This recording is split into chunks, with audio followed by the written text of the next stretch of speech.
संसद का सत्र जब भी चलता है तो आपको कुछ ना कुछ कमेटीज के नाम आपको जरूर सुनने में आते होंगे, मतलब ज्वाइंट पार्लियामेंट्री कमेटी या फिर सेलेक्ट कमेटी, स्टैंडिंग कमेटी।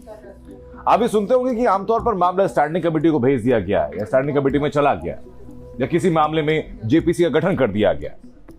ऐसे में आज के वीडियो में हम संसद की इन्हीं कमेटीज यानी संसदीय समितियों के बारे में जानेंगे कि आखिर ये कैसे गठित होती हैं, इनका कामकाज क्या है और ये क्यों गठित की जाती है। लेकिन सबसे पहले समझते हैं कि संसदीय समिति की जरूरत क्या है और जरूरत क्यों पड़ती है। अब साल भर में संसद जो मुश्किल से 70 से 80 दिन चलता है और करीब 1 अरब 40 करोड़ की आबादी वाले इस देश के लिए तमाम ऐसे बिल होते हैं जिसके लिए संसद के पास पूरी तरह से सोचने और उस पर काम करने का वक्त होता नहीं। उसके पीछे की वजह क्योंकि विधेयक जो होते हैं वो महज बहस से पास तो होते नहीं है, उनके लिए कई तरह की जो टेक्निकल डिटेल्स होती हैं उनकी जरूरत भी होती है, जिन पर स्टडी और डिस्कशन की जरूरत होती है। साथ ही कुछ दूसरे अहम कामकाज के लिए भी संसद के पास वक्त की कमी हुई। ऐसे में यहीं पर संसदीय समितियों की जरूरत पड़ती है जहां पर अलग अलग विषयों के लिए एक्सपर्ट्स, पक्ष विपक्ष की राय ली जाती है, एक्सपर्ट्स की राय ली जाती है। ऐसे में संसदीय समितियों को एक मिनी पार्लियामेंट भी मोटे तौर पर लोग कह देते हैं। इन समितियों को सदन ही नियुक्त करता है या निर्वाचित करता है। जो सदन का अध्यक्ष होता है उन्हीं अध्यक्ष के निर्देश पर ये समितियां काम करती हैं और अपनी रिपोर्ट सीधा अध्यक्ष को पेश करती हैं।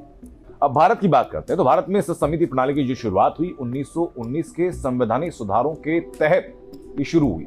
इस देश के संसद में कितनी समितियां होती हैं ये समझ लेते हैं तो मोटे तौर पर ये 2 तरह की होती हैं। पहली स्थायी यानी स्टैंडिंग कमेटी और दूसरी एडहॉक कमेटी। जैसे कि अपने नाम से आपने दोनों का मतलब समझ लिया होगा कि स्टैंडिंग कमेटी ये 1 साल के लिए गठित की जाती है, उसके बाद इनका पुनर्गठन कर दिया जाता है।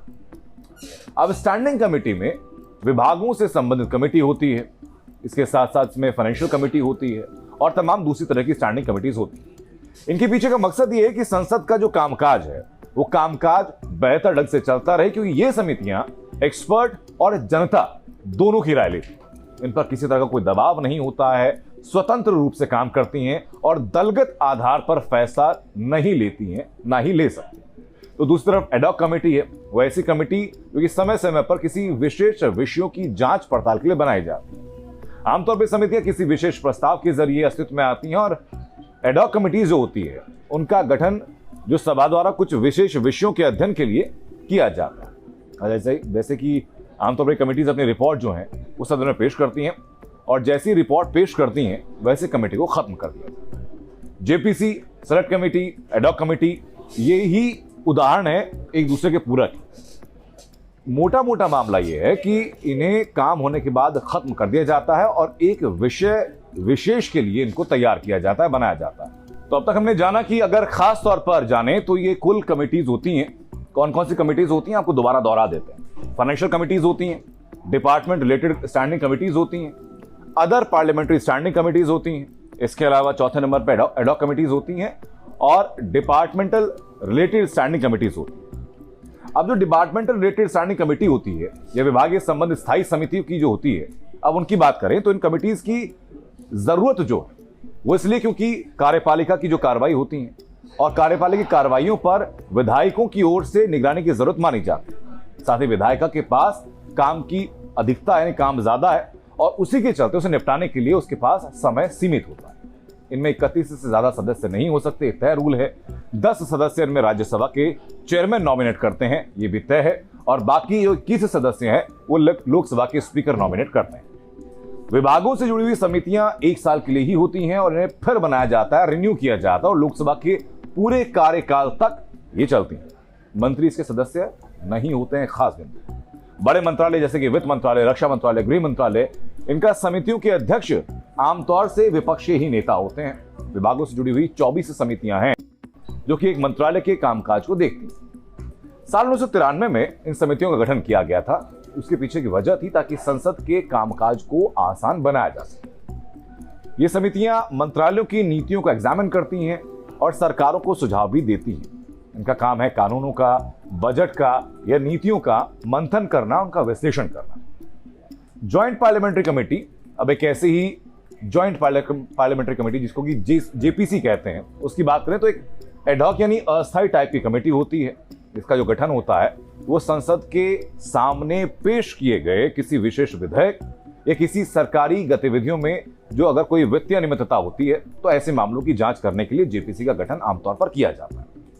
जेपीसी में लोकसभा और राज्यसभा दोनों के सदस्य शामिल होते हैं, यानी उच्च सदन और निम्न सदन दोनों के सदस्य होते हैं। आमतौर पर राज्यसभा से दोगुने लोकसभा के सदस्य इस कमेटी में रखे जाते हैं। पहले एक सदन से प्रस्ताव पारित होता है, उसके बाद दूसरे सदन के समर्थन के बाद इसका गठन होता है। इनमें ज्यादातर पार्टियों के सदस्यों का प्रतिनिधित्व होना अनिवार्य समझा जाता है, ऐसा होता है।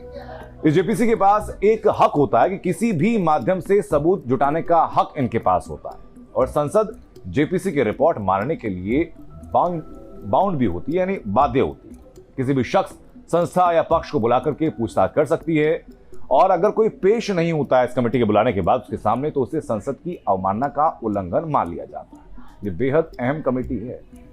इसी कमेटी की सिफारिशों को बेहद अहम माना जाता है।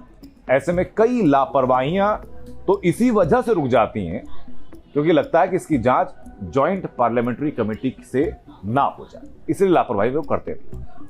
अब तक वाली जेपीसी के बारे में अगर बताएं तो बोफोर्स लोग खरीद मामला, stock market scam, 2G scam, VVIP chopper घोटाला, ये वो प्रमुख मामले हैं जिस मामले में जेपीसी के गठन किया गया था। रफाल मामले में इसकी विपक्ष ने मांग की थी।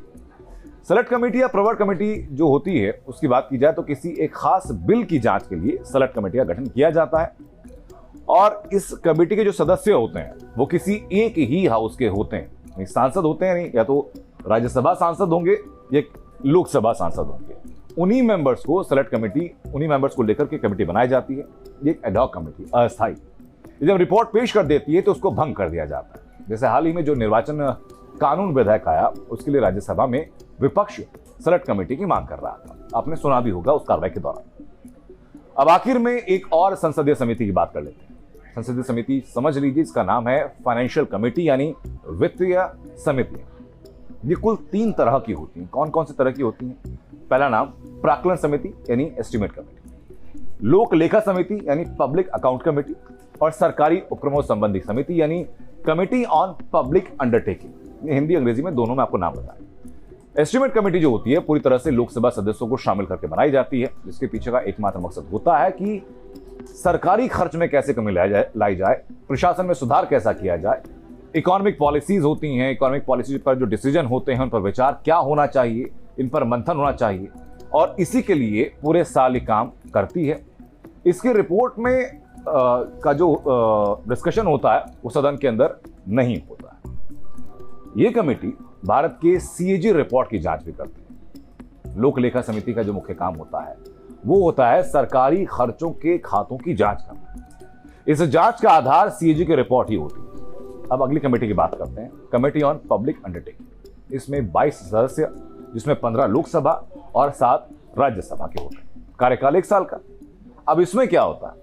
इसमें सरकारी कंपनियों के प्रतिवेदनों और लेखाओं की पड़ताल की जाती है। सीएजी ने अगर कोई रिपोर्ट दी है तो उसकी भी पड़ताल ये कमेटी करती है। समिति इस बात की सबसे महत्ता के साथ पड़ताल करती है कि सरकारी उपक्रमों का कामकाज ठीक चल रहा है कि नहीं चल रहा है, नियमों के मुताबिक हो रहा है या नहीं हो रहा।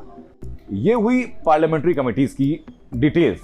ऐसी खबरों के लिए आप जुड़े रहिए टाइम्स नाउ भारत के इस डिजिटल प्लेटफॉर्म के साथ, जहां हमारी कोशिश रहती है कि जो जानकारी आपके पास कहीं नहीं है वो यहां आप तक पहुंचे।